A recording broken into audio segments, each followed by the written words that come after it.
मिलती है, महीने विच मिलती है। कोई फिर मिठानिया कोई गीत हाँ इसलिए बिल्कुल। सुनाई ओड़ो। हाँ, बेटी बचाओ बेटी पढ़ाओ पर पिताओं दा लिखे दा डोगरी गीत जी, मैं बिल्कुल। तुसेंगी दसनी आ। केड़ा कम ती नहीं कर दी है ओ अंबर डुआरियां पर दी है, केड़ा कम ती नहीं कर दी है ओ अंबर डुआरियां पर दी है। बार्डर पर सीना तानी, बार्डर पर सीना तानी ओ देश दी खातिर लड़दी है। के चावल की बसार दियो हो दिती देश दी खातिर जान मड़ो, के चावल की बसार दियो दिती देश दी खातिर जान मड़ो। तिया बाजू बेड़ा सुनना है कट्ठे खेडन गुड़िया मुन्ना है, तिया बाजू बेड़ा सुनना है कट्ठे खेडन गुड़िया मुन्ना है। की कुख विच तिया मार दियो, की कुख विच तिया मार दियो, कि एडे कहर गुजार दियो, की कुख विच तिया मार दियो ए कुल दुनिया दी शान मड़ो। बड़ा गै शैल तुसें अपने इस गीत कन्नै गै इक ऐसा संदेश देई ओड़ेआ है, मतलब होर किश गल्ल आखने दी हुण लोड़ गै नहीं है। पर मैं मतलब गल्लबात की थोड़ी हारी अग्गें बधाना क्योंकि साढ़े कोल भी मता टाइम नहीं है, तुंदे कोल भी मता टाइम नहीं है। प्रीति जी थुआढ़े कन्नै जियां तुसें दस्सेआ अपना एटीट्यूड रखेआ शुरू कोला, मतलब एक कुसै ने रोक टोक नहीं कीती भाई हाँ जी इ'यां कुड़ियां एह् नहीं करदियां मुड़े एह् करदे न, जेह्ड़ा मुड़े करदे न ओह् कुड़ियां नहीं करना चाहिदे। अजकल दी जेह्ड़ियां मतलब कुड़ियां न उंदे आस्तै थुआढ़ा केह् संदेश है? मैं खैर तुस भी इस्सै जनरेशन दियां हो। नहीं पुरानी जनरेशन दे नहीं ओह् बक्खरी गल्ल मतलब तुंदे कोला सिक्ख लेई लैन अज्ज दियां कुड़ियां जेह्ड़ियां मतलब कि हल्ले भी उस दायरे च न कि हां जी घरों बाहर नहीं निकला 8 बजे बाद शामी घर वापस आई जाना, नहीं साढ़ा समाज गै उ'ऐ देआ है।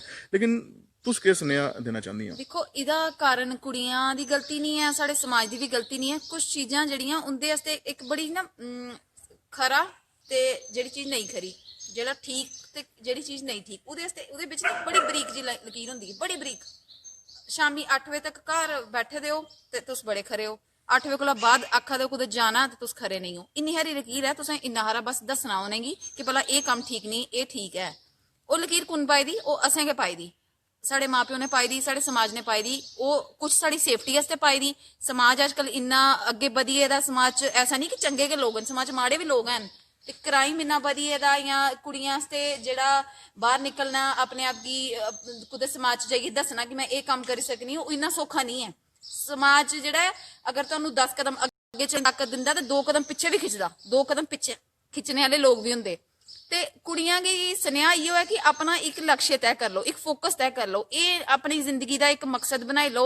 जमदे कि तुहानू जेहड़ी पाठ पढ़ाया जाता है कि तुस इये करना, पढ़ना जां मास्टर गै लगी सकदे हो तुस, जां टीचर गै लगी सकदे हो, जां तुसें ब्याह गै करना, ये सोच जेहड़ी है इन्नी हारी इत्थे गै खत्म हो जांदी। जे तुसें अग्गे बधना है, अपनी जिंदगी गी जीना, कोई जेहड़ी भी अजकल साड़ी एवरेज लाइफ रही दी है 60 साल की साड़ी उम्र है, तो वो 60 साल च 20-30 साल तक 20 साल तक पढ़ते रही जन्ने आ, उहदे बाद ब्याह हो जांदा, फिर अग्गे अपनी जिम्मेवारियां दिक्खो ते 60 साल तुसें मतलब याद है ना खेडें च जां नरक च गवाई ओड़ेआ इयै कम्म करदे करदे। 20 साल तक तुस पढ़दे गै रेह् ते अपना लक्ष्य च तुस पहले गै फिक्स कर लैगे। तुस 10वीं 12वीं पढ़दे सोची लै मैं इ'यां करां, मैं एह् रस्ता मैं एह् फड़ना, ते ओह् तुहानू सुख होई जानी। तुस पढ़ाई करगे, तुहानू पता पढ़ाई दे नाल नाल एह् नहीं कि तुस पढ़ना गै नहीं, पढ़ाई करनी, पढ़ाई दे नाल नाल अपने सारे शौक भी पूरे करने। कुसै गी गाने दा शौक, कुसै गी बाइक चलाने का शौक, कुसै गी डांस करने का, कुसै गी मॉडलिंग करने का, कुसै गी फौजी बनने का, ये मेरे च भी बड़े शौक है सारे। बस एक गल मुकदी आई है कि तुहानू एक आखदे ना बायोडाटा अपना पहचान पत्र देना। मैं BSc कीती दी, मैं MSc कीती दी, और मैं कुछ नहीं कर सकती। मेरा बायोडाटा मैं जिसले लोगों गी दिन्नी आं, ओहदे च 10 बक्खरी बक्खरी चीजां होंदियां, ते लोग पुछदे मारे केह् गल्ल है, तुसेंगी समझ नहीं आता करना केह् है, थाएं थाएं तुसें हत्थ मारे दा। ते ओहदी सफाई होंदी है भाई, जुगी मिगी जेहड़ा कम्म शैल लगदा मैं उ'ऐ करना। 35 साल शैल लग्गा, 35 साल हो सकदा शैल लग्गा मैं पायलट बनना, ट्रेनिंग ले लैगी पायलट दी। 40 साल जे शैल लग्गा कि टेरिटोरियल आर्मी ज्वाइन करनी उम्र है ते कर लेगी। फुल स्टॉप नहीं लाई सकदी मैं। मेरी जिंदगी है, मेरे को जिन्ने मौके आएंगे, मेरा जिन्ना मन करेगा सीखने का, जो मन करेगा मैं करना।